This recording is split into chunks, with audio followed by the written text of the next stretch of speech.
Bonjour à toutes et à tous, mesdames et messieurs, chers invités, chers collègues, chères étudiantes et chers étudiants. Donc, nous avons le plaisir de vous accueillir aujourd'hui dans cette salle, dans la suite d'hier. Donc, hier, vous avez assisté à de magnifiques présentations, de conférences internationales et aussi des experts nationaux. Aujourd'hui, on va enchaîner dans la même optique, donc le rôle et la place de l'intelligence artificielle et son développement dans le monde. Et particulièrement notre table ronde, on va discuter et échanger avec nos experts. Je vous remercie beaucoup d'avoir répondu favorablement à notre invitation pour échanger avec nous autour de cette thématique qui est le rôle de l'intelligence artificielle comme un nouveau levier de puissance pour l'Afrique. Comme vous savez, l'Afrique, notre continent, donc, il est très riche. Donc, la richesse de l'Afrique, donc, c'est une richesse en ressources naturelles, une richesse culturelle et aussi une richesse humaine. Donc l'Afrique, donc, il a un grand pourcentage de population jeune. De population jeune, ça veut dire une population qui a vécu la transition numérique et une population très jeune qui grandit avec cette intelligence artificielle et l'application et l'utilisation et le développement de l'intelligence artificielle. Alors, j'ai l'immense plaisir de vous présenter le panel. Donc, professeur Marchessin de l'Université Paris 1. Donc, c'est un professeur des universités qui a écrit beaucoup d'articles, beaucoup de livres dans les sciences politiques. Nous avons aussi avec nous professeur Taïbine, de l'autre côté, donc un professeur à l'Euromède de psychologie clinique. À sa droite, donc, le professeur Bentalha de l'université Sidi Mohamed Ben Abdillah. Et à côté de lui, donc, il y a le professeur Boudi que vous connaissez, donc, qui est aussi un professeur à l'université Euromède de Fès. Et le professeur Benjeloun et le docteur Bentalha qui vient de l'université de Stats. Et sans oublier notre doctorant qui va participer parce qu'il travaille beaucoup sur l'intelligence artificielle pendant sa préparation de son doctorat, donc docteur Rachad Sanoussi. Alors, la question de l'intelligence artificielle et ce qu'on va débattre tout à l'heure avec les experts et avec vous également. Donc, je commencerai peut-être à donner la parole au professeur Boudri parce qu'il a écrit un article dans cette revue, donc l'Alternative africaine. Et par l'occasion, je vous demande d'applaudir l'Université Euromède d'avoir édité cette revue internationale. J'invite les étudiants aussi à rédiger des articles sur l'intelligence artificielle. Donc c'est une revue qui est éditée par l'Université Euromède et en collaboration avec la chaire des civilisations présidée par le professeur Azoussi. Alors, professeur Boudri, donc si je prends votre article donc, intitulé « Explorer la fracture numérique en Afrique », une éthnographie des discours autour de l'intégration du lien au Maroc, qu'est-ce que vous pensez de cette fracture numérique avant de passer et d'ouvrir la parenthèse sur l'utilisation et l'application de l'intelligence artificielle au Maroc et aussi en Afrique? Bonjour à toutes et à tous. Avant de commencer, je tiens à vous remercier, monsieur le professeur Bafar, pour l'invitation, pour le temps et l'attention que vous avez apporté à l'organisation de cette magnifique table ronde. Alors, pour ce qui est de notre petite excursion intellectuelle, nous nous sommes dit en collègue qu'effectivement, malheureusement, l'Afrique est un peu en retard. Et ce n'est pas la première fois, ce n'est pas une surprise. Surtout quand il s'agit d'adopter des nouvelles technologies. Ça a été le cas avant avec pas mal de technologies disruptives, notamment avec Internet, l'ordinateur, la grande transformation digitale, etc. Et forcément, tout le monde maintenant parle de l'intelligence artificielle et veut surfer sur cette technologie absolument extraordinaire que nous sommes toujours en train d'essayer de maîtriser ce contour.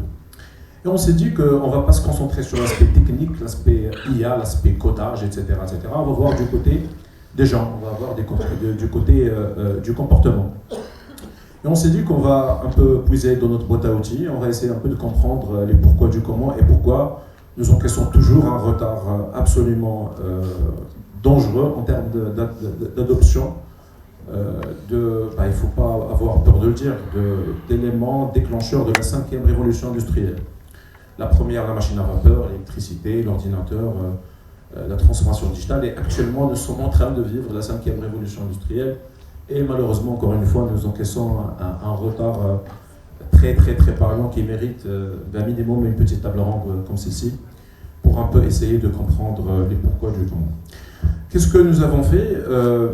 Nous nous sommes dit que c'est une question qui est en relation avec les gens, donc on va vivre avec les gens. On va essayer d'être en immersion authentique, réelle, non participante, donc on ne va pas interagir, etc. Pour ne pas biaiser les résultats de notre étude, on va être en immersion complète avec les gens, avec les Africains de manière générale et de manière plus particulière les Marocains. Donc voilà, on a cherché à côté, enfin à gauche et à droite, etc. On a trouvé une méthode très intéressante, très nouvelle, fraîche, etc., qui nous vient de l'Amérique du Nord. Je cite Cousinette. Donc moi, professeur Badal, professeur Benjloun et également professeur Zakaria Abbas qui n'est pas avec nous, on s'est dit qu'on va aller essayer de comprendre ce que c'est que cette méthode assez extraordinaire. Je parle rapidement d'une méthode de l'anthropologie sociale. Techniquement parlant, on parle d'ethnographie qui permet d'étudier les minorités sociales. Mais nous étudions une problématique technologique, donc pourquoi ne pas l'associer à de la technologie? Donc on a pris l'ethnographie, on l'a associée à Internet de manière générale, et on tombe sur la netnographie.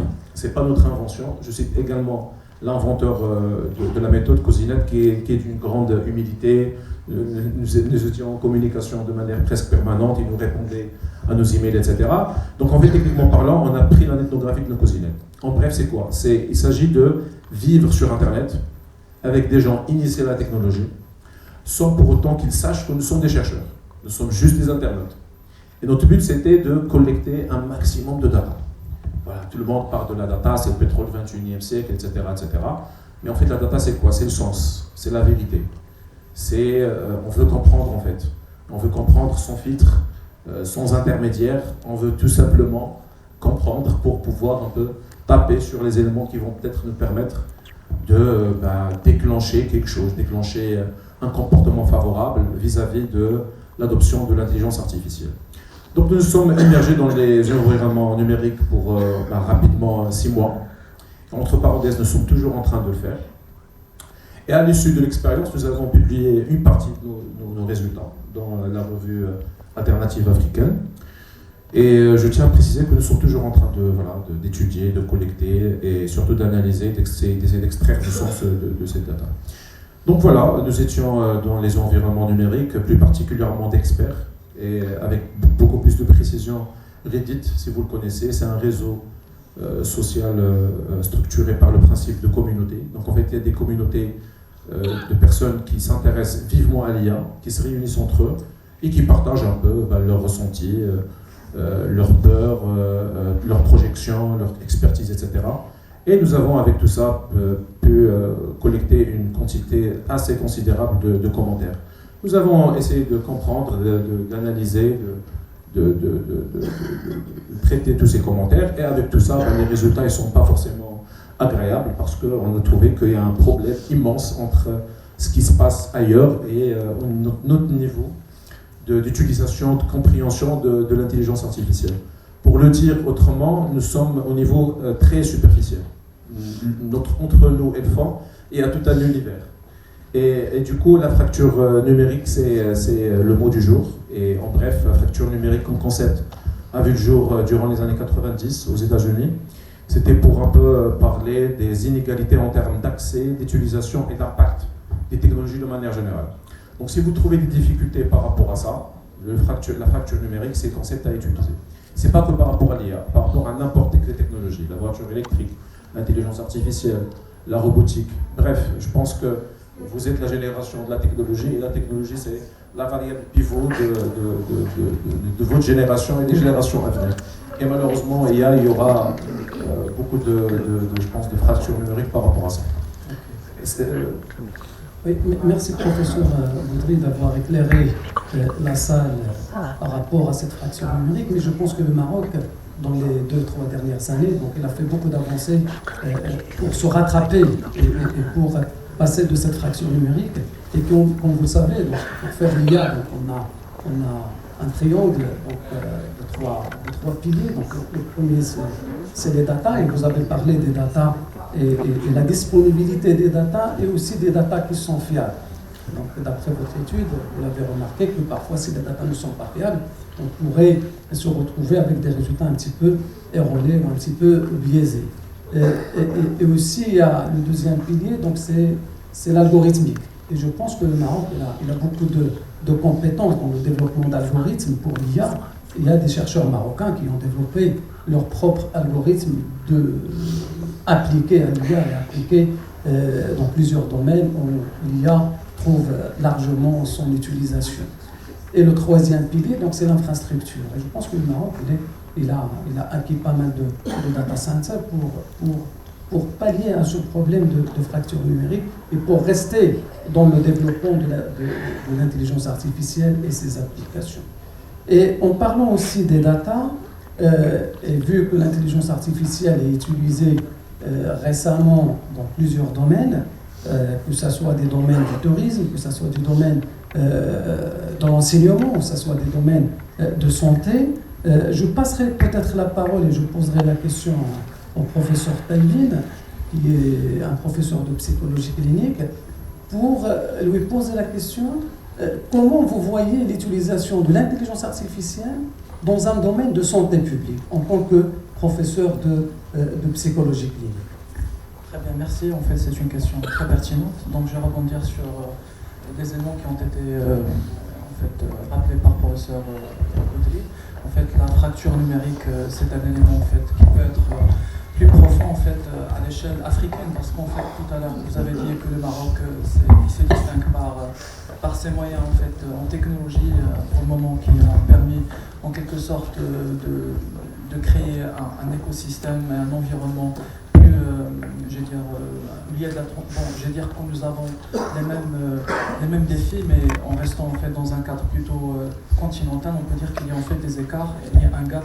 Il n'y a pas juste digital et numérique, mais aussi un gap au niveau de la santé publique aussi par rapport à la prise en charge. Et là, on va le voir dans un cadre, par rapport au chapitre auquel j'ai participé dans ce livre-là, je vous remercie. C'est comment on peut utiliser la mobile health, m-health et e-health dans le cadre de la prise en charge de la démence en Afrique. Donc, si on parle avec le langage des chiffres, donc la démence, comme vous savez, c'est un peu on dit c'est un terme plutôt sous forme qui est plutôt générique, donc qui regroupe une centaine de pathologies neurodégénératives. Et en fait, la démence en Afrique, en termes de statistiques, on est passé actuellement, on est de 2 millions actuellement de cas de prévalence.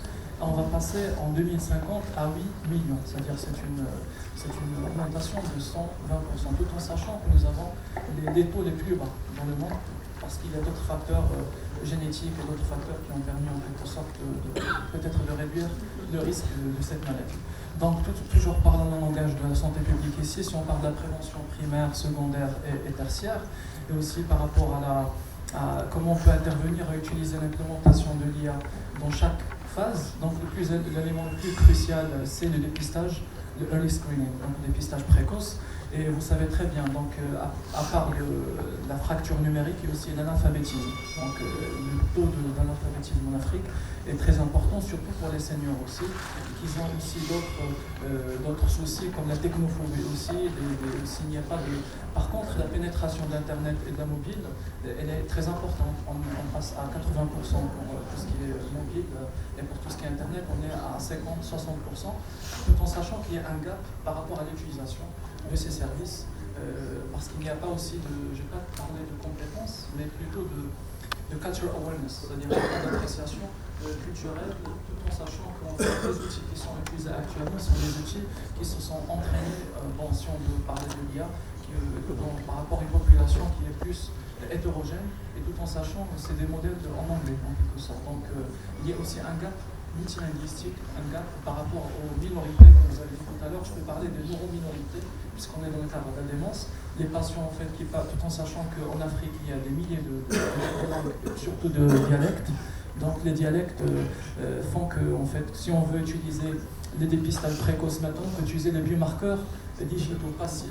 Donc on peut, à partir juste de la voix, des échantillons vocaux, on peut voir s'il y a des hésitations. On va analyser le niveau microlinguistique, les hésitations, les pauses, des éléments très subtils qui peuvent être des éléments, des symptômes avant-coureurs de la maladie de Parkinson, parce qu'il y a un pattern pathognomonique dans le cadre de la maladie de Parkinson, la baisse de la voix, l'hypophonie, aussi par rapport à la cohérence du discours.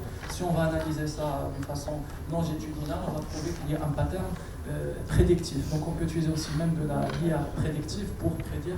C'est ça l'intérêt dans le cadre de la santé publique, c'est comprendre pour prédire et aussi donner une intervention qui est ciblée. Le deuxième phase, c'est le diagnostic. Le problème, c'est qu'il n'y a pas de diagnostic, si je parle de la démence, c'est un diagnostic à base de l'IRM, à base de PET scan et des outils en fait en neuroimagerie. Et pour le moment, en fait, l'utilisation de ces outils en Afrique est très limitée. Et ce qui fait que l'IA peut être intéressante dans le cadre où on peut utiliser en fait, elle peut être elle est déjà entraînée par rapport quand on utilise la LLM, d'autres méthodes de l'IA plutôt pour trouver en fait des marqueurs digitaux, des marqueurs radiologiques qu'on connaît déjà, et tout en sachant, comme je vous ai dit tout à l'heure, que en fait, tous ces outils-là, ils ont été entraînés auprès de la population anglophone, les anglo-saxons, et même en Amérique, on parle d'une dominance white, en quelque sorte, dans la conceptualisation de ces outils, tout en sachant que les autres minorités asiatiques, africaines et hispaniques, ils sont aussi marginalisés. Donc si on parle de l'Afrique, on parle d'un autre niveau aussi, comme j'ai dit tout à l'heure, avec les barrières linguistiques, dialectales, et la barrière aussi numérique. En termes d'intervention, en fait, l'IA peut être utilisée pour dans le cadre du niveau 3 de la prévention. En fait, c'est dans le cadre de la réhabilitation personnalisée. Il y a des médecines personnalisées qui s'adaptent. On peut utiliser des digital twins, par exemple, pour simuler en fait certaines thérapies pharmacologiques et non pharmacologiques, dans le cadre des thérapies non pharmacologiques. Donc il y a en fait la réminiscence thérapie qui est utilisée auprès des patients qui ont une démence, surtout en maladie d'Alzheimer, pour avoir une idée sur le récit de la vie. Donc imaginez l'IA générative qui va avoir votre vie, en quelque sorte, les albums de façon multimodale, et elle va en fait donner en fait un traitement qui est personnalisable aux patients africains, au dialecte africain, à la culture africaine, avec un langage qui est en fait adapté sur le plan socio-linguistique, et ça en fait ça peut donner des progrès, parce que les patients qu'on a actuellement, même en Europe, c'est-à-dire on n'a pas des outils qui sont adaptés culturellement, surtout au niveau d'intervention, de la prise en charge. Le early screening, on n'a pas les moyens, parce qu'en fait, on est toujours en retard par rapport au dépistage. Un patient qu'on va voir, c'est déjà 8 ans ou 4 ans qu'il a déjà la maladie, mais en utilisant l'IA, on peut prédire, parce qu'il y a des études sur des cohortes américaines et anglaises, on peut par exemple prendre si on utilise les marqueurs de l'imagerie, surtout qu'il y a des micro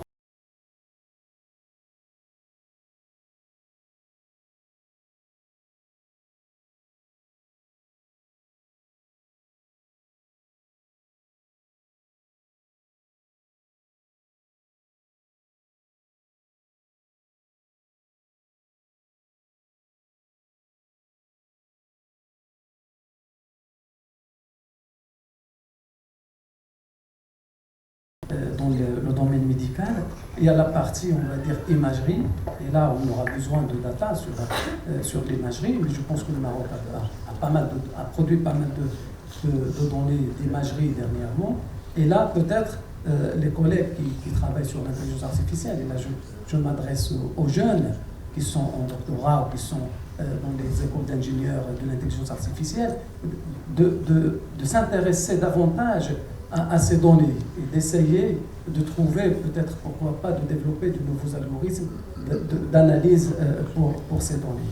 Le deuxième point que j'ai noté, c'est que vu la richesse de l'Afrique, la richesse culturelle, et on a peut-être un retard par rapport à tout ce qui est traduction des outils de mesure.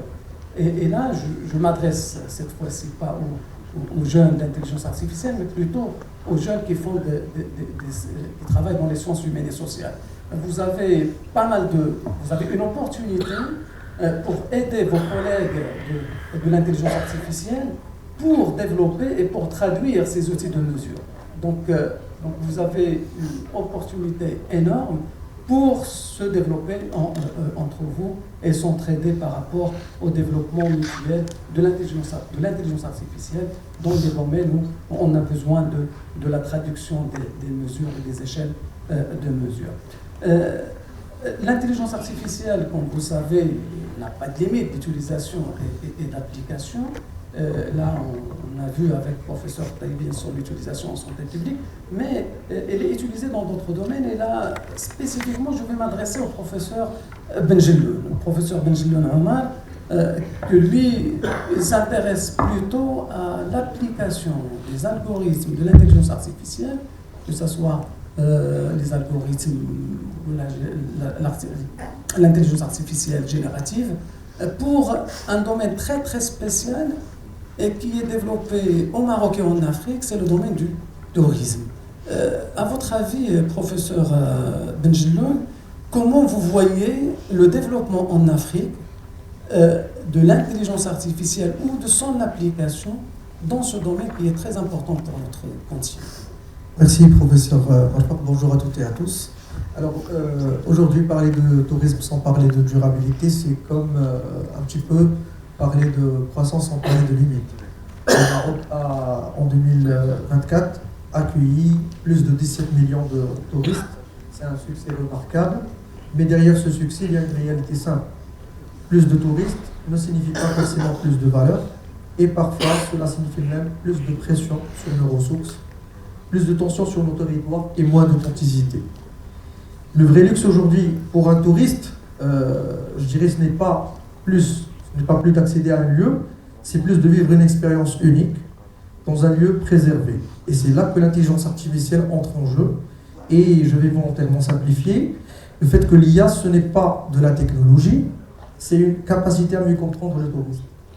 Et comprendre ce qu'il veut, mais aussi comprendre ce qu'il ne dit pas. Et par exemple, imaginez un touriste arrive à Marrakech, au lieu de recevoir un itinéraire standard, il reçoit une recommandation personnalisée, par exemple, éviter la foule à Jebel Fna à 18h, découvrir un atelier d'artisanat local à 16h, dîner dans un restaurant fréquenté par les habitants. Alors, quel est le résultat escompté? Une expérience plus authentique et moins de pression sur les zones saturées. La meilleure expérience touristique n'est pas celle qui montre tout, mais celle qui montre juste. Et l'IA permet cela à travers la personnalisation et l'anticipation et le fait de fluidifier un certain nombre de choses. Alors, elle permet de passer d'un tourisme de masse à un tourisme de précision, et ce n'est pas tout. Pourquoi? Parce que l'IA permet aussi de gérer les ressources, comme anticiper les flux, réduire le gaspillage, protéger les sites fragiles. Avant, on subissait les flux touristiques, et maintenant avec l'IA, on peut enfin les piloter. Et pour un pays comme le Maroc, c'est stratégique. Parce que notre richesse n'est pas seulement touristique, elle est culturelle, humaine et territoriale. Et c'est justement ce modèle qu'il faut préserver tout en l'augmentant grâce à la technologie. Mais c'est important, ce potentiel n'est pas automatique et c'est là que commencent les vrais défis. Si l'IA est une promesse, elle est aussi un révélateur. Et l'intelligence artificielle ne crée pas les problèmes, elle relève ceux qu'on n'a pas encore résolus. Et parmi ces problèmes, j'ai pu identifier un certain nombre de points. Le premier point, c'est par rapport à l'infrastructure. On parle d'IA, mais dans certaines zones touristiques,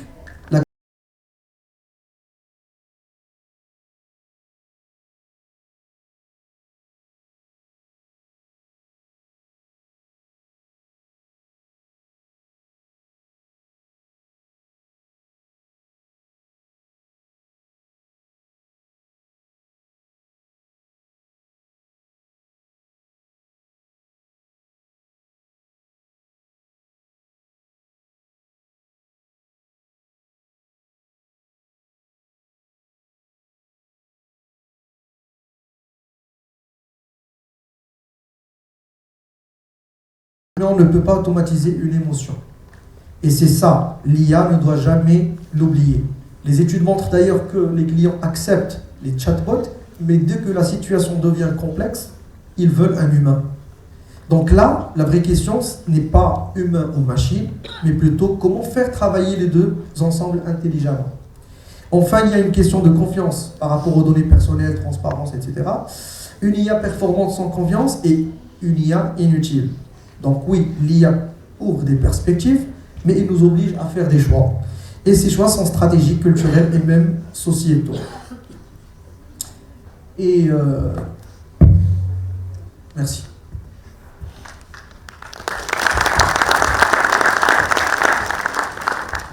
Merci, professeur Benjeloun. Là, en tant qu'expert dans l'utilisation de l'IA dans le domaine du tourisme, est-ce qu'il n'existe pas, je ne sais pas, donc je vous pose la question, en se basant sur l'IA générative, est-ce qu'on peut développer des gadgets, des applications, par exemple une montre, je prends l'exemple, et par exemple, si je prends l'exemple de la Médina de Fès.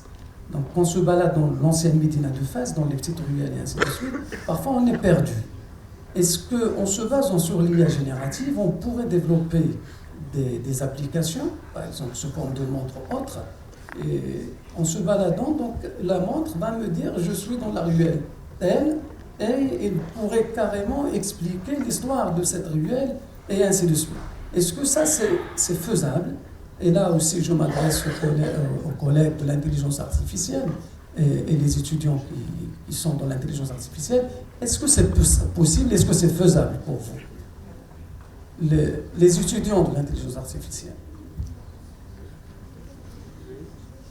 Où sont? Qui fait de l'intelligence artificielle dans la salle?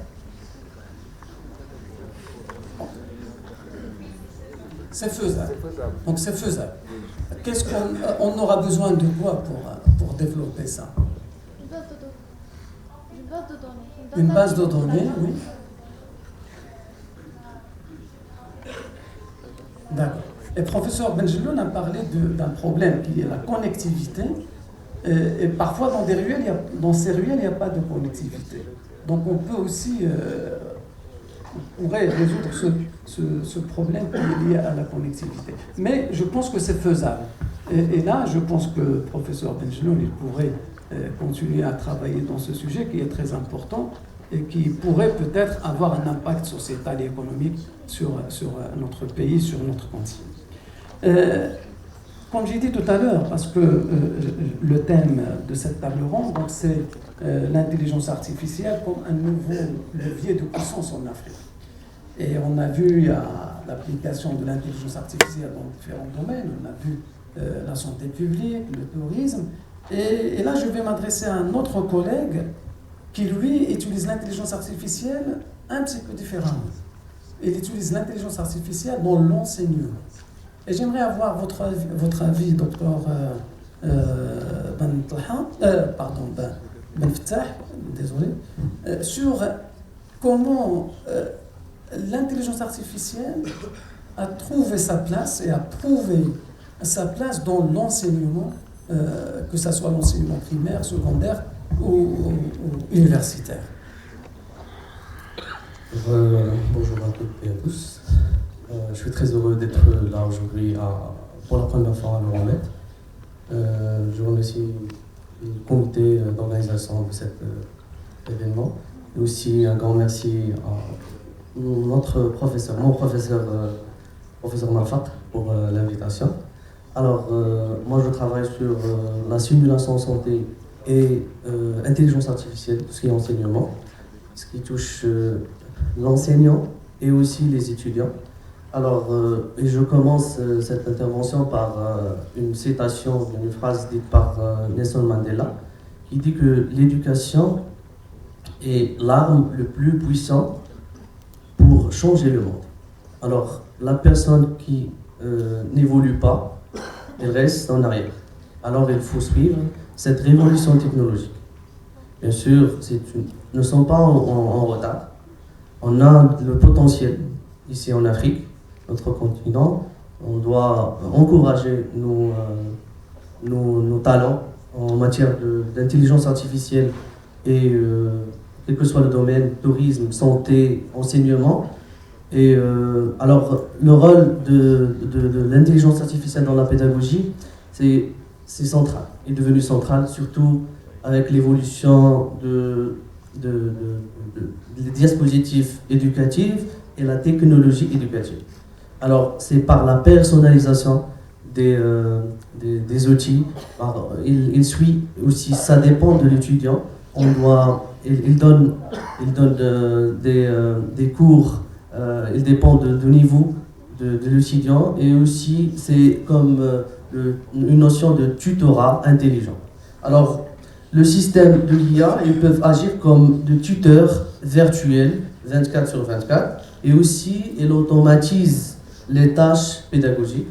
Il arrive à corriger, il arrive aussi à générer des quiz, à analyser les performances, quelles que soient techniques ou bien non techniques, et identifier les risques, identifier les points faibles, les points à améliorer, et bien sûr la simulation. La simulation, comme vous savez, c'est un outil pédagogique innovant qui permet aux étudiants d'entraîner et aussi avant de faire un tel exercice. Et moi, je suis spécialiste en l'intégration de l'intelligence artificielle dans la simulation en santé. Comme vous savez, la simulation est composée de différentes étapes. En pré-briefing, le briefing, exercice de simulation et le débriefing. Alors, dans cette phase, dans la première phase, le pré-briefing, l'IA comme une assistance, il nous aide à analyser le comportement des étudiants. On a créé un chatbot qui est validé à l'échelle internationale par des universités en Amérique et aussi en Angleterre pour savoir le degré de l'anxiété et aussi les compétences techniques non techniques. Et par la suite, ce chatbot, il va générer des scénarios adaptatifs. Et ça, ce qui est intéressant, parce que les étudiants ne sont pas au même niveau. Il faut classifier les étudiants, groupe par groupe ou bien individuellement, et après, il va créer des scénarios pour chaque groupe. Donc, ces scénarios, on explique ces scénarios, on simule, et après, on fait le débriefing. Et dans la phase de l'exercice de simulation, on a transféré une technologie dite VAR, qui s'appelle VAR. Et je pense que tout le monde connaît le VAR, la technologie VAR. En football, on peut utiliser le VAR pour arrêter un joueur, donner la carte, par exemple, rouge ou bien jaune. On a déjà transféré cette technologie vers le domaine de la santé. Un exemple, un étudiant qui fait l'exercice de simulation, il a fait une erreur.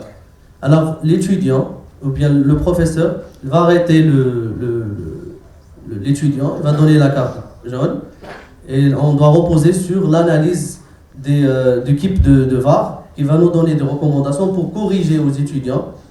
La vidéo est enregistrée, analysée par l'IA, il va donner des recommandations, on donne des conseils, on corrige les gestes et on continue vers la fin de l'exercice de simulation. Et après, en phase de débriefing, on analyse avec l'IA et aussi on donne des recommandations. Alors l'IA, comme j'ai déjà mentionné ça dans notre article, l'IA c'est comme un teammate, c'est comme un collègue. On ne peut pas considérer l'IA juste une technologie. Bien sûr, l'IA ne doit pas remplacer le rôle de l'éducateur, mais c'est une vraie assistance pour le professeur. Il va nous donner, parce que la décision finale reste humaine, mais l'IA, c'est une vraie assistance, parce qu'il a plus de compétences, plus de data, et nous donne l'exact, et à nous de décider est-ce qu'il est vrai ou bien non. Alors, ce modèle, il est installé, parce que j'ai déjà dit qu'on a des talents, on a un modèle propre à nous ici au Maroc, il est déjà utilisé au centre de simulation à l'université Hassan Ier, il donne des résultats vraiment intéressants. Alors, je pense que, bien sûr, il y a des défis. Il y a des potentiels, des avantages. Il y a des défis. des défis comme la protection des dates. Et on cherche toujours la notion de la souveraineté marocaine en termes de data. On doit créer des centres par exemple, le centre de protection de data, notre data marocaine, et aussi trouver des solutions, des algorithmes à nous. Et enfin, je pense que c'est très intéressant d'utiliser l'intelligence artificielle comme un outil, une assistance qui va nous aider, qui ne va pas remplacer l'enseignant, mais aider à prendre une bonne décision, quel que soit l'enseignement, dans le domaine de l'enseignement ou bien en santé. Docteur Miftah, merci beaucoup pour ces explications. Et là, j'ai une question.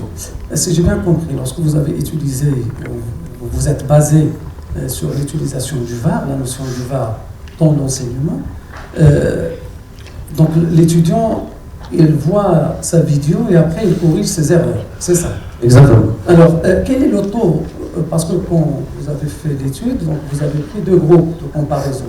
Un groupe qui a suivi tout l'enchaînement du cours avec l'utilisation du VAR et un groupe qui n'a pas bénéficié de ça.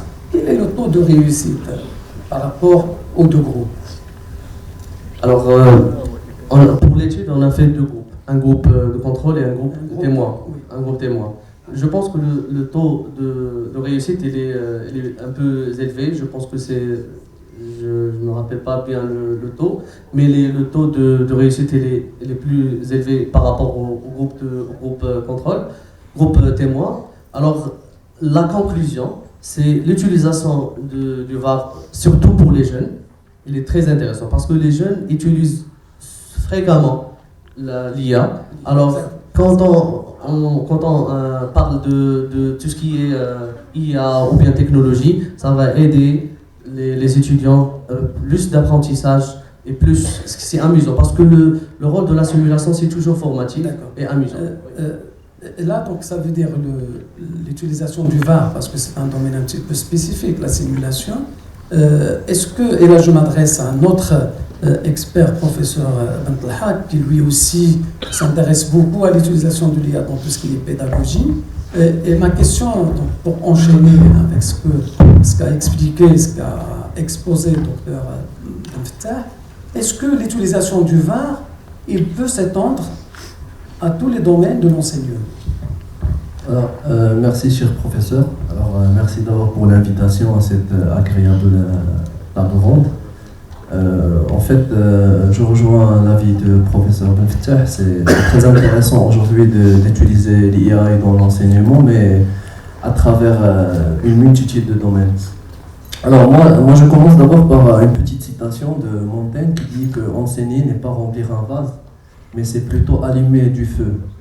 En fait, je pense qu'actuellement, l'IA simplifie un petit peu cette citation parce que durant des années et des années, l'enseignement a un petit peu stagné autour de certaines approches un petit peu basiques.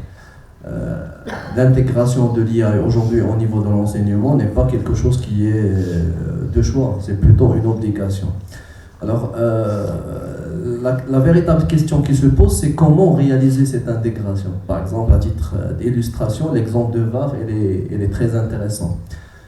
Personnellement, on avait intégré un petit peu l'analyse de données qualitatives avec l'enseignement depuis, je pense, 2016. À cette époque, on a un petit peu travaillé sur le concept des cours en ligne. Appelez-le MOOC, appelez-le formation à distance, appelez-le... vous savez, il y a une multitude de concepts, mais en fait, c'est la même chose. Ce sont des cours réalisés à distance et qui présentaient à l'époque énormément d'avantages, mais également d'inconvénients. Alors, parmi les inconvénients qu'on avait remarqués, c'est qu'il y avait une absence d'interactivité. Alors, ce que nous avons constaté durant cette époque-là, c'est que les étudiants, lorsqu'ils avaient des problèmes d'enseignement, lorsqu'ils réalisaient des travaux et tout ça, ils avaient tendance à rédiger des commentaires. Et là, c'est l'intérêt un petit peu de la chose. En fait, que ce soit maintenant dans des vidéos YouTube, que ce soit dans des photos Facebook, Instagram, ou même dans des formations en ligne, à chaque fois que les apprenants réalisent des tâches, ils laissaient des commentaires. Alors, ce que nous, les professeurs, nous pouvons faire à cette époque-là, c'est d'analyser un petit peu ces commentaires d'une manière textuelle, afin de faire rapidement des ajustements et des mises à jour. Mais le problème, c'était à cette époque, c'est le big data. Alors là, c'est un autre problème parce que si tu as une formation avec 3000 apprenants, chacun peut écrire 4 lignes, 5 lignes, 10 lignes. Alors, est-ce que vous êtes capable d'analyser et de lire cette quantité énorme de messages? Alors du coup, l'IA offre un grand potentiel en termes de l'automatisation des évaluations. C'est-à-dire avec l'IA, on peut évaluer rapidement, on peut constater ces défaillances et on peut capter par exemple par les verbes ou par les mots. Et à travers cette captation, on peut rapidement faire des ajustements pendant le processus d'apprentissage. Parce que le problème des évaluations, c'est qu'il est réalisé normalement à la fin du processus. Alors, il y a énormément d'autres exemples. Je vais vous présenter une étude qu'on avait également réalisée au niveau de la Coupe du Monde en Qatar. Alors, à l'époque, il y avait 3 phases. Il y avait avant la Coupe, pendant la Coupe et après la Coupe. Alors, ce qu'on a constaté, c'est que les commentaires des personnes, ils changeaient durant les 3 phases. À titre d'exemple, nous, les Marocains, avant la Coupe, on n'était pas vraiment très chaud pour la Coupe, on était normaux. Mais pendant que notre équipe elle avançait, on a commencé à interagir différemment. Ce qui m'intéresse, moi, ce sont les organisateurs. Alors, imaginez, vous êtes organisateur d'une Coupe du Monde, et au Maroc, on va être bientôt organisateur. Alors, les Qataris, qu'est-ce qu'ils ont fait? Ils ont lancé des mécanismes AI de lecture et d'analyse des commentaires à temps réel. À titre d'exemple, vous avez une équipe, les supporters sont dans une rue et la rue commence à s'encombrer. Qu'est-ce que vous allez faire? Vous allez écrire un message, vous allez écrire un petit commentaire dans une photo et vous allez dire la place X, il devient insupportable. Maintenant, imagine si vous êtes organisateur et vous arrivez à prendre ce commentaire et informer immédiatement les organisateurs. Alors ça va vous permettre d'aménager plus rapidement les localisations. Un autre exemple qui est très utilisé pendant la Coupe du Monde de Qatar, c'est au niveau touristique, c'est au niveau des chatbots. En fait, les chatbots aujourd'hui offrent un énorme avantage en termes de réponse en temps réel. Lorsqu'on est touriste, on est perdu, on veut connaître des prix, on veut connaître des itinéraires. Et du coup, on a besoin d'une interactivité. Alors, le problème, c'est comment former nos étudiants pour créer ces différents chatbots. Un 4e exemple rapidement au niveau de ma spécialité logistique et supply chain. Vous savez que maintenant, lorsqu'on a un bateau qui arrive et qu'on souhaite le vider en termes de conteneurs, ça prend beaucoup de temps. Aujourd'hui, à Tanger-Med, cela ne se réalise pas d'une manière manuelle. Il y a une grue. La grue, c'est une grande machine qui va prendre les conteneurs et va les mettre. Mais la question qui se pose, on va commencer par quoi? Alors là, il y a un problème d'ordonnancement. Et du coup, lorsque tu fais le problème d'ordonnancement d'une manière très intelligente, ça va réduire le temps de déchargement. Alors maintenant, à Tanger-Med, nous sommes le seul port marocain, je pense avec les Émiratis, pour ne pas dire des bêtises, on est les deux qu'on a cette technologie utilisée par AI. C'est-à-dire, lorsque le bateau arrive, il y a un scannage automatique et il y a une détection du temps optimal et la machine commence instantanément à faire le déchargement. Et cela va réduire considérablement le temps. Alors, pour revenir à la citation de début, en fait, ça ne sert à rien de poser la question est-ce que l'IA est utile à l'enseignement? Bien sûr, elle est hyper utile. Mais le problème, c'est nous, les professeurs, comment on va former cette nouvelle génération afin de allumer un feu et non pas remplir un vase. Voilà. Merci Simon. Merci. Je reviendrai à cette question par la suite de l'utilisation de l'IA et beaucoup de choses. On reviendra à ça tout à l'heure.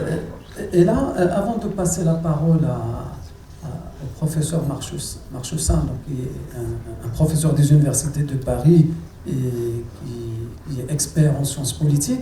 Je terminerai d'abord avec de questionner Rachad, parce que Rachad, il a utilisé l'IA, mais sur un consommateur et a étudié l'effet de l'IA sur l'augmentation de l'utilisation de l'IA chez le consommateur. Est-ce que vous pouvez nous éclairer un petit peu, Rachad, sur cet aspect? Ok, merci beaucoup. Vraiment un plaisir d'être ici ce matin. Et bon, je vais m'accentuer beaucoup sur la question du tourisme. Quand on prend un touriste lambda qui vient surtout au Maroc, nous savons tous que le Maroc est premier quand il s'agit du tourisme en Afrique. Et dans le cadre de mes travaux doctoraux, j'ai travaillé avec le professeur Oumar, et le professeur Amin. Et nous avons étudié la question de comment la technologie améliore l'expérience client au niveau du tourisme standard. Donc, nous avons assisté sur beaucoup de points. Et quand nous parlons du tourisme aujourd'hui, il faut savoir déjà que l'IA influence aussi ce secteur positivement et aussi négativement. Mais il faut connaître aussi également que l'influence commence déjà même avant le voyage. Déjà avant le voyage, il y a l'expérience client qui est influencée par les outils d'IA. Les touristes utilisent l'IA pour pouvoir programmer le voyage, faire des réservations. Et pendant leur visite également, ces outils d'IA sont également utilisés pour pouvoir enrichir leur expérience client dans la localité que ces touristes visitent. Et même aussi après leur visite, les outils d'IA sont également aussi utilisés. Donc tout à l'heure, le professeur Omar parlait de plusieurs avantages et de plusieurs inconvénients également. Aujourd'hui, il existe des modèles théoriques qui permettent vraiment d'analyser l'intention d'usage de ces outils. Et comme modèle théorique, on peut avoir le terme le Technological Acceptance Model qui permet vraiment d'analyser l'intention des touristes d'utiliser ces outils d'IA dans leur voyage, c'est-à-dire les chatbots, les outils de recommandation. Aujourd'hui, il y a plusieurs chatbots qui permettent vraiment d'accentuer ces questions. Tout à l'heure, le professeur Mafak parlait d'un outil d'IA qu'on pourrait utiliser dans la médina de Facebook pour pouvoir s'orienter. Aujourd'hui, il y a plusieurs outils. Même dans Google Maps, il y a derrière de l'IA qui est intégré, même pour pouvoir planifier son voyage. Il y a plusieurs outils qui le font. Donc, ces outils d'IA permettent vraiment de rendre accessible des informations aux touristes pour qu'ils puissent mieux expérimenter le voyage et aussi enrichir leur expérience touristique. Donc, comme exemple, nous pouvons prendre une application qui est basée sur l'IA qui, quand le touriste est bloqué à un point donné, il donne juste l'instruction et il a un retour rapidement. En dehors de ça, il y a également d'autres modèles théoriques qui permettent vraiment d'aider les touristes vraiment à améliorer leur expérience touristique. Et ce que je vais encore dire, c'est beaucoup par rapport à l'aspect des inconvénients. Aujourd'hui, dans nos études, en allant sur le terrain, il fallait construire des questionnaires également, recevoir les retours des touristes. Et après analyse, on a constaté qu'il y a plusieurs aspects à améliorer, surtout quand il s'agit de l'accès, parce que ce n'est pas tous les touristes qui ont accès à la connexion durant leur voyage. Et c'est très capital d'accentuer cet aspect. Et sans connectivité, il n'y aura pas vraiment l'utilisation de ces outils. Il y a l'autre aspect aussi qui concerne l'aspect confiance. D'autres touristes ne veulent pas vraiment utiliser ces outils d'IA parce qu'ils pensent que ces outils s'accaparent de leurs données, les traitent comme ils le veulent. Donc, d'autres sont méfiants et ne veulent pas l'utiliser. Donc, l'aspect confiance est vraiment un truc que, en tant que chercheurs, nous devons regarder et aussi donner ces recommandations au gouvernement pour qu'ils puissent les implémenter dans le tourisme au Maroc. Et c'est dans ce sens même que l'Organisation mondiale du tourisme, c'est-à-dire l'Organisation des Nations unies du tourisme, travaille avec le Maroc pour implémenter des programmes de digitalisation du secteur touristique afin d'améliorer les compétences du secteur, du personnel du secteur touristique au Maroc. Et dans un autre sens, il y a également l'aspect de compétences qui est également important également. Donc je vais m'en arrêter là, mais on a toujours d'autres travaux qui sont en cours. Et je pourrais partager quand ces travaux seront publiés. Merci Rachad et bon courage. En vous écoutant tous, malheureusement, dans le panel, il y a que des garçons. On aurait bien aimé avoir des filles avec nous, mais c'était comme ça. Alors, en vous écoutant, donc, on a remarqué qu'il y a énormément d'utilisation de l'IA au Maroc, dans plusieurs domaines. Mais à côté, il y a pas mal de choses qui ne sont pas encore réglées. Il y a des limites. Et c'est pour ça que je vais m'adresser maintenant au professeur Marchessin pour nous parler un petit peu, en tant qu'expert en Sciences Po, des limites que l'Afrique, le Maroc et l'Afrique en face pour développer davantage l'utilisation de l'IA, que ce soit l'utilisation des le développement d'algorithmes, le développement d'infrastructures et aussi le développement des données. Je vous pose la question, professeur Marchessin. Merci beaucoup. Merci pour l'invitation. Alors c'est vrai qu'il n'y a pas de filles, mais tout à l'heure j'ai remarqué que lorsque vous avez posé une question à la salle, il n'y a que des filles qui ont répondu. Donc, un problème de positionnement uniquement. Voilà. Donc, soyons clairs, l'intrus parmi cette auguste assemblée, c'est moi. Je ne connais rien à l'IA. Je ne suis pas du tout spécialiste de l'IA. Je travaille sur le développement. Et c'est une partie du titre de la table ronde. Est-ce que l'IA peut être un nouveau catalyseur pour le développement? Alors, catalyseur, c'est-à-dire un accélérateur, quelque chose qui permettrait de sauter une étape. Alors moi, j'ai les regards plus anciens, plus tournés vers le passé, parce que le passé, ça peut quand même donner des leçons. Et je me souviens de la publication de 2 livres en 1980 et 1983. 1980, Jean-Jacques Servan-Schreiber, Le défi mondial, où il estimait que l'informatique pourrait permettre justement de faire ce saut, de sauter l'étape de l'industrialisation à l'Afrique. 3 ans plus tard, Goran Hayden, un politiste suédois, un africaniste suédois, publie « Pas de raccourci pour le progrès ». Et il explique que non, ça ne se passe pas comme ça. D'ailleurs, les faits ne lui donnent pas vraiment tort à terme, puisqu'on voit que ce que prévoyait Servan-Schreiber ne s'est pas passé finalement, en tout cas pas comme il le prévoyait. Et Goran Hayden dit que le développement, c'est un chemin difficile, un chemin ardu, et qu'il faut ôter de l'esprit l'idée de faire du saut-mouton. Ça ne marche pas comme ça. Bon, ça c'est une petite leçon du passé. Alors, est-ce que l'IA est différente? Bon, d'après un article que j'ai lu avant-hier, oui, c'est différent. Alors, bon, moi je dis très bien, très bonne nouvelle pour le développement, parfait. Sauf que j'ai entendu certaines limites, je ne vais pas les répéter. Je précise simplement que certaines limites sont, je crois, accentuées en Afrique. Si on parle de l'électricité, il faudra faire des choix. Le stress hydrique, il faut faire des choix. Les différences ville-campagne, là je pense qu'il y a quand même des grandes différences entre ceux qui sont connectés et ceux qui ne sont pas connectés. Et ne pas oublier que 8 pauvres sur 10 en Afrique vivent dans les campagnes. Et un des prérequis du développement, c'est quand même la lutte contre la pauvreté.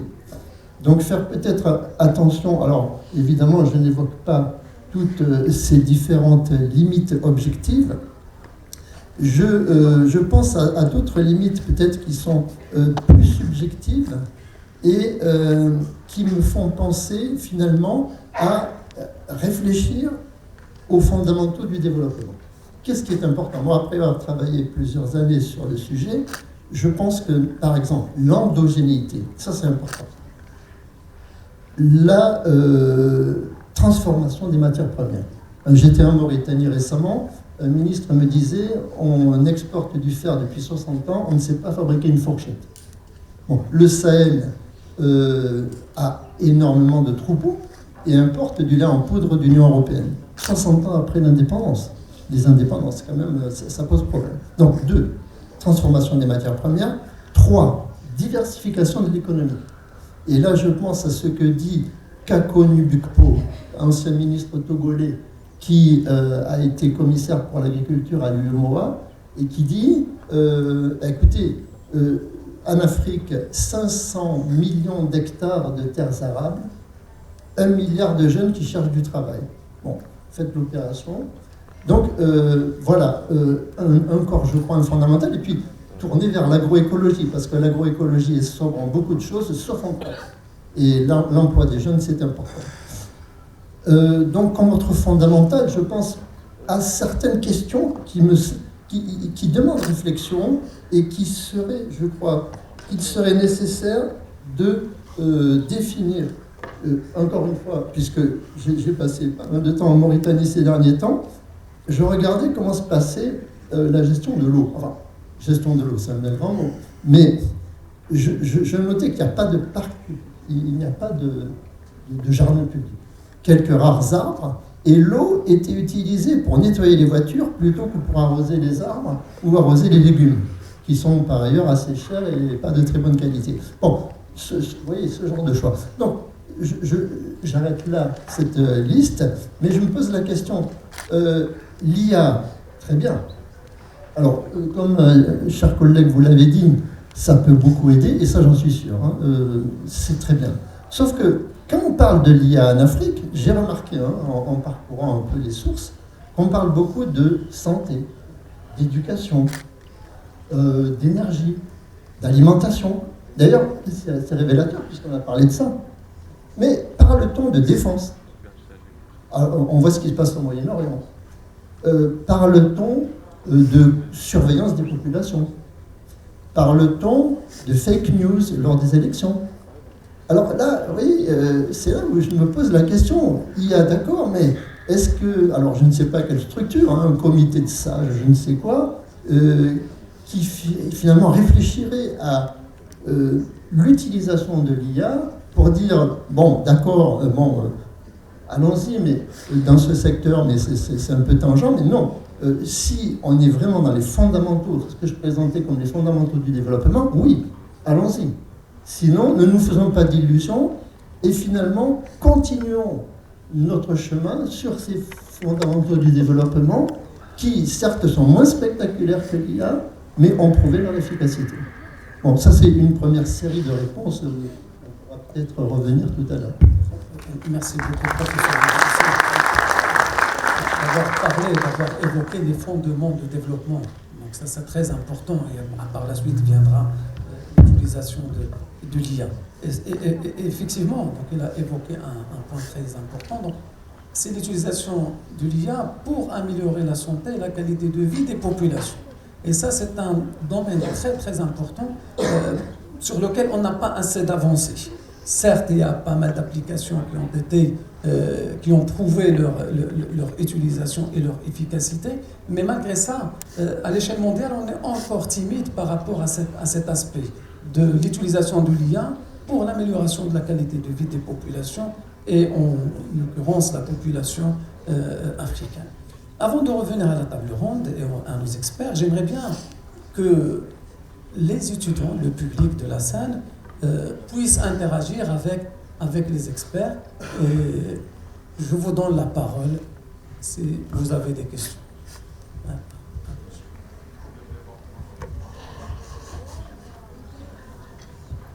Merci. Moi, c'est Nizima Seni. Je suis doctorant. Mes travaux de recherche portent sur l'utilisation de l'IA dans le domaine de la santé. Alors, c'est toujours un plaisir de m'asseoir là et écouter les intervenants. Alors, la question souvent qui me fait souvent réfléchir, c'est que durant hier et aujourd'hui, et comme partout dans le monde, il y a certaines l'IA, l'intelligence artificielle. On va dire, c'est des concepts qui sont un peu dans la tendance. Et en quoi, moi personnellement, quand je mets mes travaux de recherche, je me suis toujours posé la question, qu'est-ce que l'IA pourrait aider notre continent à aller de l'avant, et sans forcément suivre une tendance qui ne colle pas souvent avec nos réalités. Aujourd'hui, on va parler d'automatisation, on va parler de prédiction. Mais dans le contexte africain, moi je dirais que j'aurais proposé en tout cas à ce que l'IA soit utilisée pour accélérer nos activités, dans les différents secteurs d'activité. Et c'est à partir de cela que des modèles d'IA pourront être développés pour répondre côté métier aux besoins de l'Afrique. Et justement, je suppose qu'il y a le professeur qui est dans le domaine de la médecine. Et bientôt, du 4 au 6, il y a le JTEX dédié au domaine de la santé qui va se tenir à Casablanca.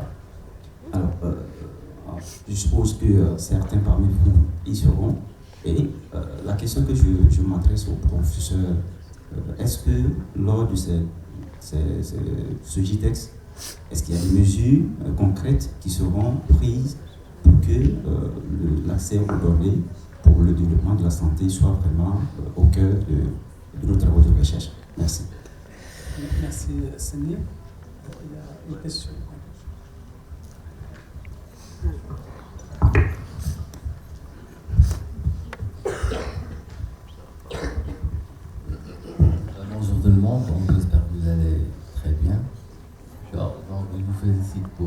cette présentation, d'accord. Chacun dans son domaine. Ma question est la suivante. Donc, bien sûr que dans n'importe quel différent domaine, on peut appliquer l'IA. Il est normalement transversal, d'accord. Mais est-ce que vous avez pensé un petit peu à la sécurité de l'IA? D'accord. Parce que vraiment, vous pouvez appliquer un IA et vous allez penser qu'il est très efficace. Mais en background, il y a un hacker qui a par exemple pu injecter un ensemble d'informations qui va vous sembler un petit peu normal, d'accord, mais en fin de compte, ils sont, c'est-à-dire l'aspect malicieux, d'accord. Ok. Ça c'est très important, il faut penser à ça avant de... Merci professeur Taha d'avoir posé cette question. En fait, tu ne devais pas poser la question aux experts, tu devais poser la question à toi-même. Parce que c'est toi notre expert de cybersécurité. Je peux répondre avec la question, tu pourrais répondre, mais tu participes pas dans le panel suivant, il faut assez de temps pour répondre à ça. D'accord. Il ne faut pas être à 100%. On va t'écouter pendant, parce que tu es panéliste dans la oui, et vous pouvez me rejoindre. Exactement. Il n'y a pas de problème. Exactement. Il y a une question, c'est Rachidi, et après il y a un étudiant à gauche. Oui, d'abord, merci à tous les participants à ce panel pour ces interventions très, très intéressantes. Ma question tourne autour des data, la donnée en fait. Parce qu'il paraît, d'après tous les exposés qu'on vient d'entendre, que ce soit concernant la santé, les problèmes d'éducation, le tourisme ou le marketing de manière générale, que le vrai souci, c'est d'avoir des datas fiables.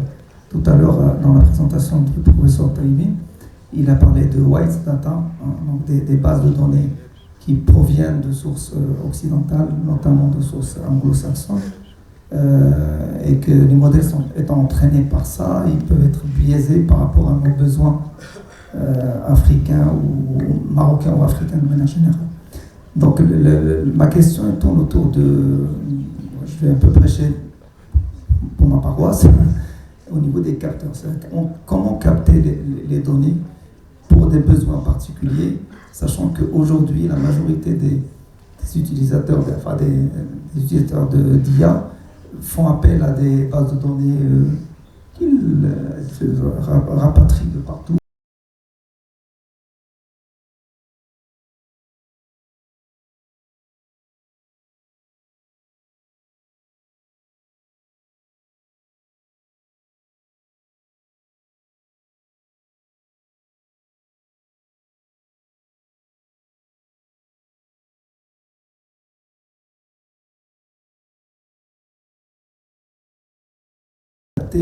Etc.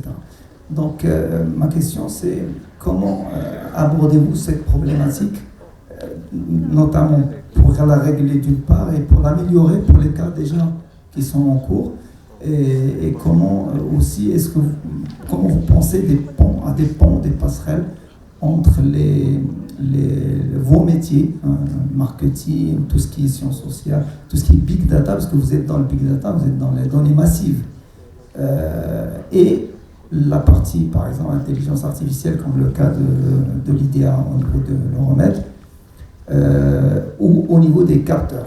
Donc, pour parler un petit peu de la manière d'acquérir l'acquisition.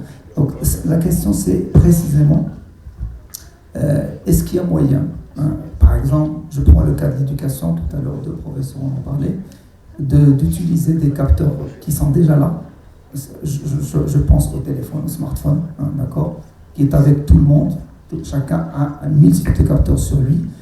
Pourquoi ne pas l'utiliser, y compris, par exemple, pour les problèmes de santé, parce qu'il y a une caméra dessus, sur ce capteur, et pouvoir acquérir de manière massive et de manière obligatoire. Je prends le cas, par exemple, d'une salle de cours pour les étudiants. On peut mettre le smartphone en face, on peut même prévoir un support, de manière à ce qu'il soit en face de l'étudiant tout le temps. Et donc, il est en train de capter tout. Donc, on a des données, par exemple, pour la gestuelle, la mimétique, le visage, etc. On a des capteurs de réaction, on a des capteurs de commentaires. Tout à l'heure, vous avez parlé de VAR, de commentaires, etc. on peut capter absolument toutes les réactions à chaud. Hein. Et derrière, on peut mettre en place des applications qui sont chargées obligatoirement sur ces téléphones et qui vont permettre d'acquérir la data, de la traiter. Donc là, je rejoins le domaine du professeur Mafar. Donc la fiabiliser, la traiter, etc., de manière à la rendre efficace. Est-ce que vous avez pensé à ça? Ou uniquement à la partie IA, l'aval des choses? Voilà. Merci, désolé d'avoir été un peu long. Au contraire, merci Serachidi d'avoir posé aussi cette question, mais on reviendra à ça parce que ça rejoint la fiabilité et l'accès aux données. Et là-dessus, on aura pas mal de discussions sur l'utilisation des données, leur fiabilité et aussi l'éthique de l'utilisation des données et l'éthique de l'utilisation de l'IA. Et je reviendrai tout à l'heure à poser la question à nos experts par rapport à cet aspect de l'éthique. Il y a une question à gauche et après,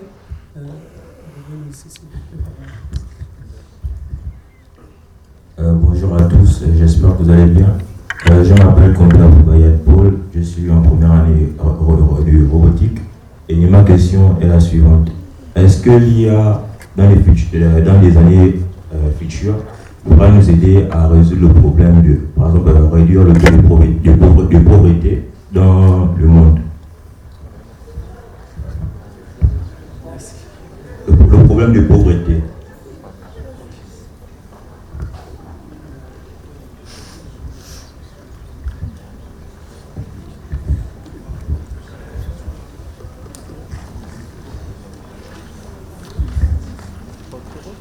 Bonjour, je suis un étudiant en première année préparatoire et j'aimerais adresser... Intelligence artificielle? Non, première année préparatoire, IDEA, l'intelligence artificielle. Et j'aimerais adresser cette question à monsieur le professeur Marchessin, puisque vous avez parlé de plusieurs défis, des innombrables défis que l'Afrique rencontre. Mais j'aimerais savoir comment on peut utiliser l'intelligence artificielle de manière assez bénéfique, sachant qu'on n'a pas encore une base technologique assez suffisante ou assez forte. Par exemple, on peut citer dans plusieurs pays développés comme la Chine par exemple, on peut constater qu'il y a plusieurs caméras dehors, donc l'utilisation de l'IA là-bas est plus bénéfique, puisque là-bas il y a une très grande base de données, alors qu'en Afrique, il n'y a pas encore ces technologies-là qui pourront nous aider à utiliser cette IA de manière bénéfique. Est-ce qu'il y a d'autres questions? Une dernière question. Une dernière, l'un de vous. Parce que on aurait bien aimé, mais il y a une table ronde qui va commencer après celle-ci et on est un peu dans les temps. Une dernière question.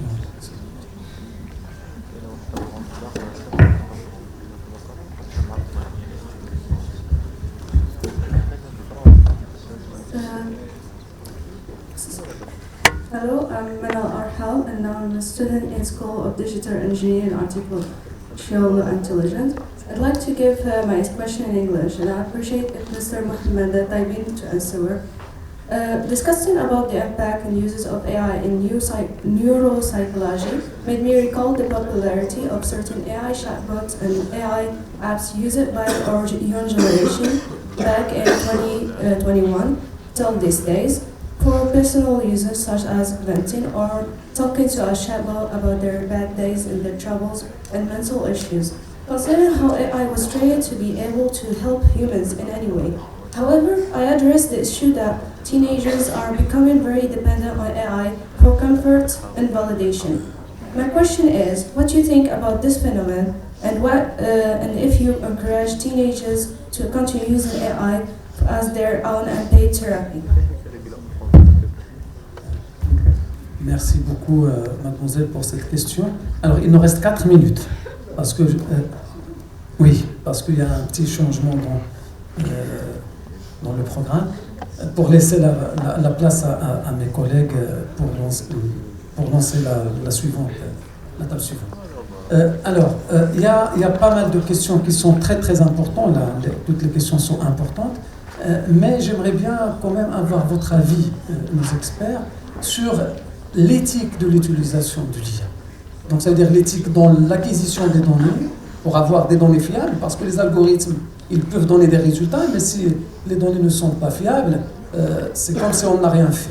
Donc ça, c'est l'éthique de l'acquisition des données, l'éthique de l'utilisation des données, et l'éthique carrément, par la suite, dans un troisième niveau, de l'utilisation de l'IA, et l'éthique de l'IA dans tout ça. Professeur Boudry.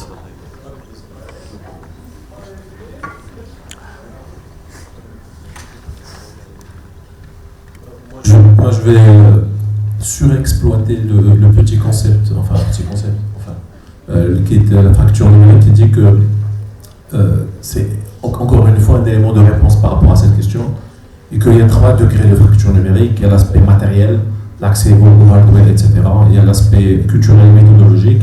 Et puis le troisième degré de la fracture numérique qui est en relation avec les impacts positifs et négatifs du déploiement de l'intelligence artificielle, qui dépend d'un ensemble de facteurs extrêmement complexes, anthropologiques, culturels, éducation, etc., etc.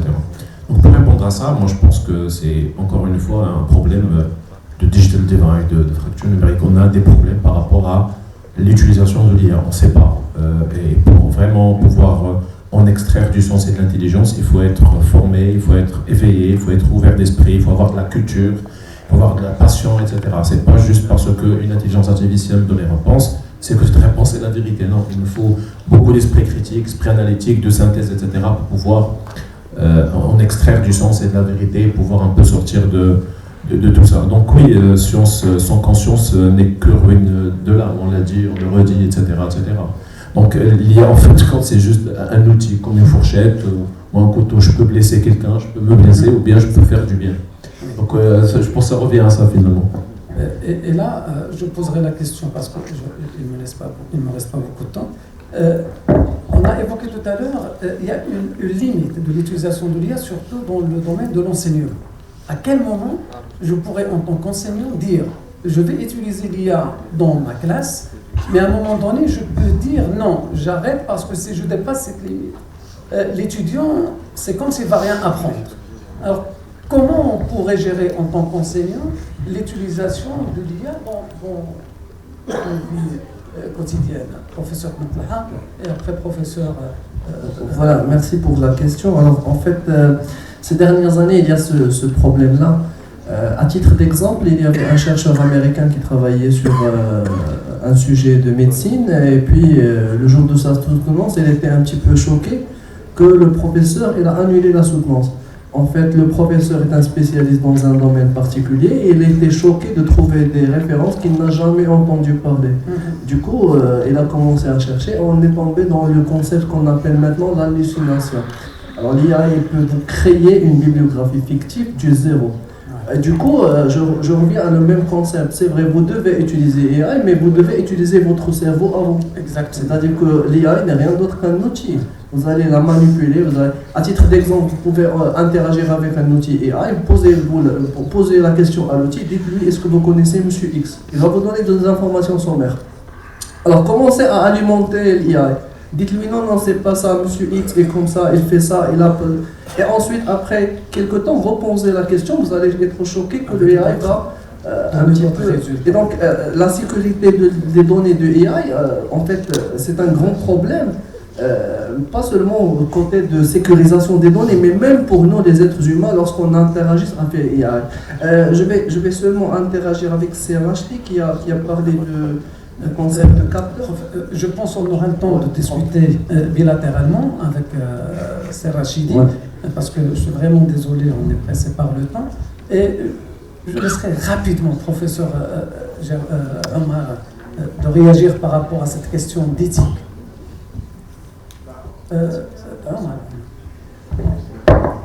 Merci professeur. Donc voilà, pour revenir sur cet aspect un peu je dirais, de protection des données, de l'éthique, etc. Moi, je dirais qu'au niveau du tourisme, on a aussi besoin d'une vision. Parce que, voilà, on a besoin de l'IA, certes, mais ça doit être complété par une vision pour pouvoir, bien sûr, enrichir l'expérience, comme j'ai dû le dire, pour protéger aussi les ressources, valoriser les territoires et inclure les communautés. Et je dirais que le futur du tourisme ne sera pas seulement digital, il sera responsable ou il ne le sera pas.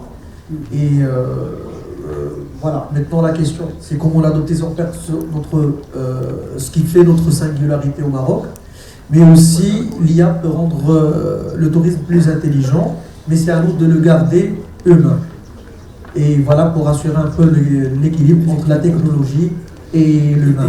Et l'intégration et la présence de l'humain, c'est ce qui garantirait en quelque sorte, je dirais, le côté éthique dans un secteur particulier et que le tourisme. Okay. Merci professeur. Pour terminer, parce que je vais en profiter de la présence du professeur Marchessin, qui est un expert en Sciences Po, pour nous dire un petit peu comment on pourrait s'assurer d'un bon développement de l'utilisation de l'IA en Afrique. Alors, ça rejoint... Merci. Alors, ça rejoint ce que vous avez posé, une question, et vous également. Donc, pour la pauvreté, si on regarde l'histoire, je suis sceptique. Pourquoi? Parce que, alors même si ce n'est pas une technologie, en tout cas, c'est ce que vous avez dit, ce n'est pas neutre. L'IA n'est pas neutre. Il faut se poser la question par qui c'est fait, pour qui c'est fait. Bon, tant que ça continuera comme actuellement, on voit que les préoccupations sont économiques chez les grands groupes tech américains, peut-être plus géopolitiques pour la Chine, mais bon, on ne se dirige pas trop vers ça. Alors moi, ce que je vous invite à faire, c'est à lire une chercheuse sénégalaise qui s'appelle Adji Boussou Tiang, qui enseigne à Princeton. Dans mes recherches, j'ai trouvé son nom, et elle dit des choses tout à fait intéressantes, et qui sont, pour le coup, adaptées à l'Afrique. Donc, elle dit tout d'abord que l'IA, encore une fois, très bien, mais en matière de développement, elle craint que ça se passe comme pour les matières premières. C'est-à-dire que les Africains soient plus consommateurs que transformateurs ou acteurs. Ça, c'est une première piste importante. Par ailleurs, Madame Dieng dit qu'elle craint que les Africains ne pensent pas par eux-mêmes. Et ça, c'est fondamental, parce qu'on l'a dit en matière de développement, l'endogénéité, c'est cardinal. C'est un principe premier, et on se souvient des conséquences politiques de l'ajustement structurel. Quand certains décideurs africains voulaient plaire aux bailleurs de fonds pour capter leur argent, bon, très bien, ils ont pris de l'argent, mais ça n'a pas donné de bons résultats en matière de développement, parce qu'on ne se calait pas par rapport à ses besoins propres. Je termine avec vous, pour retourner la question, puisque souvent on dit qu'est-ce que l'IA peut apporter à l'Afrique, et pourquoi ne pas se demander qu'est-ce que l'Afrique peut apporter à l'IA. Et je pense qu'avec l'Afrique, on a un socle qui me semble tout à fait intéressant, puisque si on regarde les grandes entreprises de la tech américaine, c'est privé. La Chine, c'est l'État. Et en Afrique, c'est plus associatif. Donc il y a des startups, il y a beaucoup de jeunes, un collectif qui s'appelle Indaba, que certainement vous connaissez, et il y a des jeunes de la diaspora. Il y a vraiment une motivation, je crois, tout à fait particulière. Donc l'orientation, ce sont les IA locales, c'est ce que j'ai retenu. Vous voyez, c'est rentrer dans cette idée de fabrication de quelque chose de local, qui soit adapté. Et encore une fois, on revient toujours à la même chose, qui répondent à des besoins locaux. Voilà, je ne sais pas si j'étais assez bref. Oui, merci beaucoup, professeur Marchessin. Bon, on aurait bien aimé rester longtemps à discuter parce que les discussions sont très très très riches et les échanges avec les experts et aussi la présence. Mais toute chose qui a un début, forcément, il a une fin. Donc c'est pour ça qu'on doit arrêter pour laisser la place à nos collègues pour la deuxième table ronde. Donc je vous remercie encore une fois, chers experts, d'avoir... Et aussi, on ne va pas oublier de remercier la présence et le riche l'échange qui a été et l'interaction avec les experts. Encore une fois, merci à vous toutes et à vous. Excusez-moi, je vous invite à vous tourner vers le collègue Jérôme Valui, qui est un vrai expert, hein, en tout cas par rapport à moi, de l'IA. Hein. si vous avez l'occasion, discutez avec lui, hein, parce Okay. qu'il va vous apprendre beaucoup de choses. Ok, merci beaucoup. Merci. Vous restez parce qu'il y a la table ronde suivante qui va démarrer. Merci encore.